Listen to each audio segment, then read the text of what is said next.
Videos used in this come under fair use. Oh, the joys of exploring Watchtower's monies. Now I'm on, as you can see, civilsociety.co.uk, and one of their league tables of charities. It seems a bit tawdry having a league table of charities, sort of treating them as if they're pop records, as they said in my day. You know what I mean? It's like music charts. It's like just too weird. So let's see how they analyse. They got it here about the constituent review. Membership of both the Charity 100 and Charity 250 indexes is reviewed every spring, and this one, just to let you know, is spring 2017. So we're going to have to wait a few months to get the next one. Takes into account income fluctuations, new charities, and charities for which it had previously not been possible to obtain a 3-year run of audited accounts. Income data is extracted from accounts with financial year ends up to and including 31st of March 2016, with the index ranking based on average total income over the last 3 years. Gobbledygook, and there is a downloady thing there if you want the full. So this is something you can look at yourself. But yes, our dear friends have a mention. Now, oops, if I can find it. We don't want the departures, we want the highest risers. What else would you expect? So they have a highest rise. I don't know how you get rid of these red blobs on there. Something has jumped 73 places. So we're very happy. A youth charity, that is. Right, so big money. Their total value over that period is 250 million. But look at this. Close behind the Challenge Network is the second highest riser, International Bible Students Association. And that's the name for one arm of the Watchtower in the UK. Their company, official company address is Ridgeway. You know, all the buildings which they're selling off the Ridgeway. Expensive there. I know, because I used to live around there. Right, so let's have a look what they've been doing. They've jumped 72 places. I really want some music chart music going on here. I'll find some and put it at the back. From position 202 to position 130. Look at that jump. It was 202, 130. Wow. Its annual income has more than doubled. Look at that, from 18.9 million to 38.9 million in the 3 years under review, resulting in an average of 28.7 million. We have more money going out than we have coming in. The association earns most of its income from voluntary donations and legacies. Yeah, and there's been many reports of frail elderly people signing over all their goods. Caused a lot of problems, but there you have it. Some will be legitimate, some will have been under undue influence. So there's 1,600 congregations across the UK. It's a lot of money to get from them. It also received grants from Jehovah's Witnesses in other countries, including a 12 million grant received in 2014-15 from a related charity in Germany. And in my last video, I pointed out part of their claim all the time for charitable status, they put is that they give out donations. But the donations are always to themselves, to one of their other charities. So that makes them a charity donating to themselves. That is one of the clauses they use to say, yep, we are a charitable institution. The association's trustees describe the voluntary support we enjoy from congregations of Jehovah's Witnesses as consistent and reliable. Sorry, because there's a lot of coercion goes on, making it unnecessary for the charity to engage in fundraising activities. Figures for the year ending 31st of August 2016, which will be used to calculate next year's ranking, do indeed show a healthy, albeit slower, pace of growth. Now, I want you to look at this about the voluntary support is consistent and reliable, making it unnecessary for the charity to engage in fundraising activities.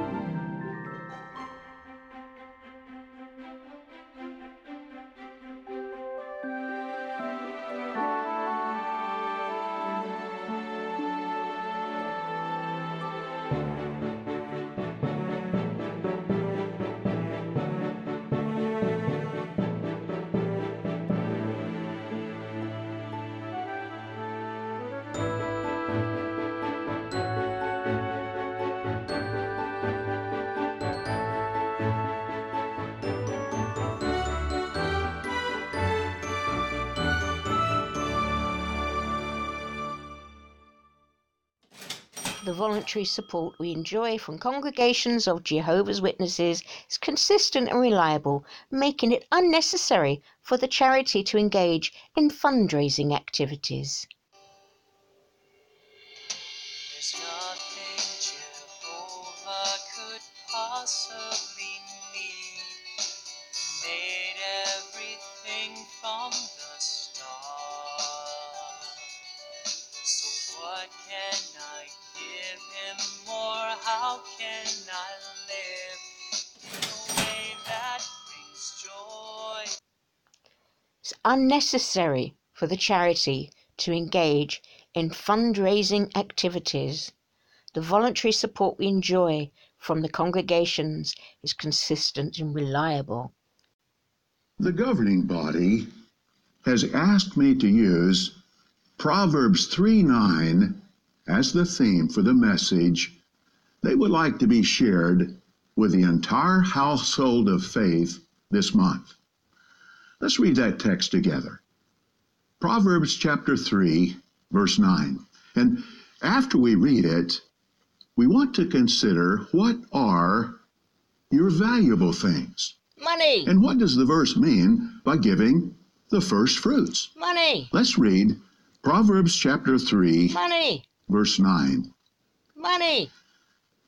Honor Jehovah with your valuable things, with the first fruits of all your produce. But now, I would like to address the valuable things that may have first come to mind. Money! Material possessions, or financial giving and support. Money! As you know, for over 130 years, this organization has never solicited for funds, and it is certainly not going to start now. We don't send out monthly statements to each of Jehovah's Witnesses specifying a dollar amount that should be submitted to finance the work worldwide. That's untrue. Most donations, in fact, are contributed anonymously. Over the years, I have told various Bible students that a person could attend our meetings for 20 years and never put a penny in the contribution box, and we would not know it. Jehovah, of course, would know it, but we would not, because the donations are anonymous, but from the heart. We don't know who gives what. But for a certainty, any donations received do not line anyone's pockets and are not misappropriated. They are all used in supporting theocratic endeavors worldwide. As described in Matthew 24:45 through 47, the governing body prayerfully and sincerely endeavors to be not only the faithful slave, but also the discreet slave in wisely managing the master's resources. And please, dear brothers and sisters, pray for Jehovah to help us to be successful in being not only faithful, but also discreet. Oh, shut up.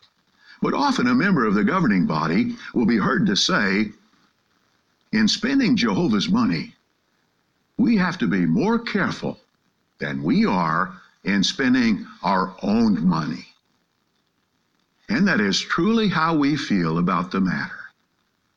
Yet, as you can well imagine, millions of dollars are required each month For child to abuse. finance the colossal kingdom work that is being supported by this organization in some 239 lands. Where does all of the financial support come from? Largely from you, dear brothers and sisters. Yep. Most funds come from what you voluntarily put in the contribution box in your kingdom hall. Yes, that little box with a slot that is labeled worldwide work is primarily what finances all of the theocratic initiatives that have been implemented. Of course, there are many other ways to contribute, as explained usually in the November issue of the Watchtower each year. Sometimes we may feel a little shy to talk about the financial needs of the organization. That is understandable, because we in no way want to be categorized with other organizations, religious and otherwise, that coerce their supporters to donate. However, because all of us have the privilege to donate funds, It's a privilege. we would like to let you know. Why did it stop there? Oh, it started buffering just as he's got his mouth open. Classic. I love it. The voluntary support we enjoy from congregations of Jehovah's Witnesses is consistent and reliable, making it unnecessary for the charity to engage in fundraising activities. And you can respond as your heart impels you. As you might have sensed, I am not shy about this subject. And why not? It is because we have many scriptural examples of Jehovah's faithful servants making known the financial needs of the congregation. Still as new, Mama may have, Papa may have. God bless the child that's got his own, that's got his own.